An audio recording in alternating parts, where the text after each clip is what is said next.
মাত্র ২ থেকে ৩ টুকরা মুরগির মাংস থাকলেই কিন্তু এইভাবে ফুলকো, ফুলকোভাবে আপনি পুরি তৈরি করে নিতে পারবেন। আর এই পুরিটা খেতে মাশাআল্লাহ অনেক মজা হয়েছিল। প্রচুর খাস্তা হয়।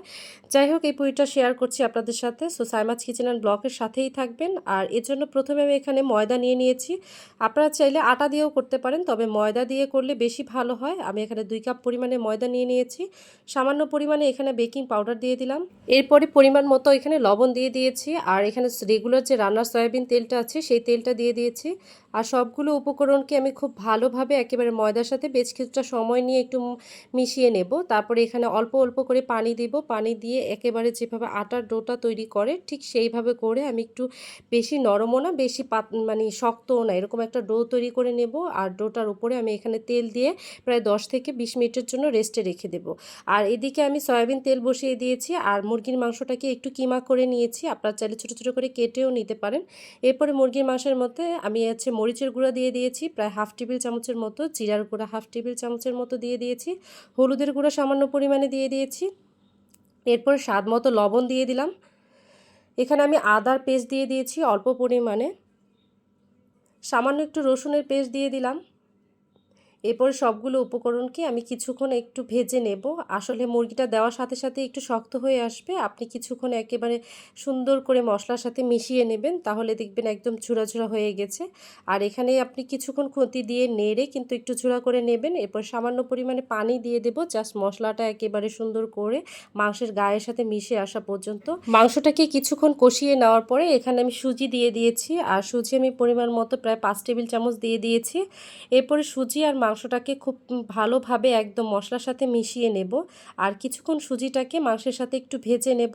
ভেজে নেওয়া হয়ে গেলে এখানে আমি পেঁয়াজ কুচি দিয়ে দিচ্ছি পরিমাণ মতো, কিছু পেঁয়াজ কুচি এবং কাঁচামরিচ কুচি দিয়ে দিয়েছি। ঝালটা অবশ্য আপনারা যে যার পছন্দ অনুযায়ী দিতে পারেন। এরপর সবগুলোকে আমি আরও কিছুক্ষণ ধরে একটু ভেজে নিলাম। এরপরে সামান্য পরিমাণে এখানে পানি দিয়ে দিয়েছি যা সুজিটা সিদ্ধ হয়ে আসার জন্য।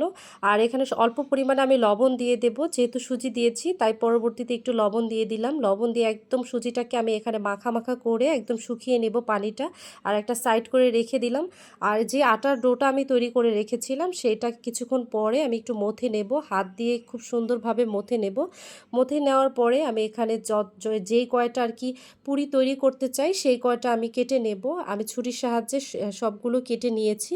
আর একটা সাইড করে আমি একটু ঢেকে রেখে দিয়েছি যাতে আমার ড্রাই না হয়ে যায়। এরপরে ছোট ছোট আমি পুরি শেপ অনুযায়ী আমি এখানে রুটি বেলে নিয়েছি। এরপরে রুটিটা বেলা হয়ে গেলে আমি যেই পুরটা তৈরি করে রেখেছিলাম সেই পুরটা সেই রুটির মধ্যে দিয়ে দেব। আর রুটির মধ্যে দিয়ে আমি এখানে সিলগালা করে দিচ্ছি। কিভাবে করছি আসলে দেখেই বুঝে নিতে হবে। এভাবে করে আমি সবগুলো একেবারে পুর ভর্তি করে নেব। আর এইভাবে করে আমি কিন্তু সবগুলো তৈরি করে নিয়েছি। আর এর পর্যায়ে আমি এখানে একটু বেলে নিচ্ছি। এখানে আলতো হাতে বেলতে হবে, না হলে যে পুরটা আছে সেই পুরটা বের হয়ে যাওয়ার সম্ভাবনা থাকতে পারে। এরপর একটা প্যানে আমি সয়াবিন তেল দিয়ে দিয়েছি আর পুরিগুলোকে আমি ভেজে নেব। তেলটা কিন্তু বেশি গরম করা যাবে না, জাস্ট উল্টিয়ে পাল্টিয়ে ভেজে নিলেই কিন্তু তৈরি হয়ে যাবে এরকম খাস্তা টাইপ আপনার পুরি। আর এই পুরিগুলো খেতে কিন্তু মাশাআল্লাহ অনেক মজা হয়েছিল। কেমন হয়েছে আমার পুরিগুলো অবশ্যই কমেন্টের মাধ্যমে জানাবেন। আজ এই পর্যন্তই, সবাই ভালো থাকবেন। আসসালামু আলাইকুম। বাসায় একবার কিন্তু ট্রাই করে দেখতে পারেন।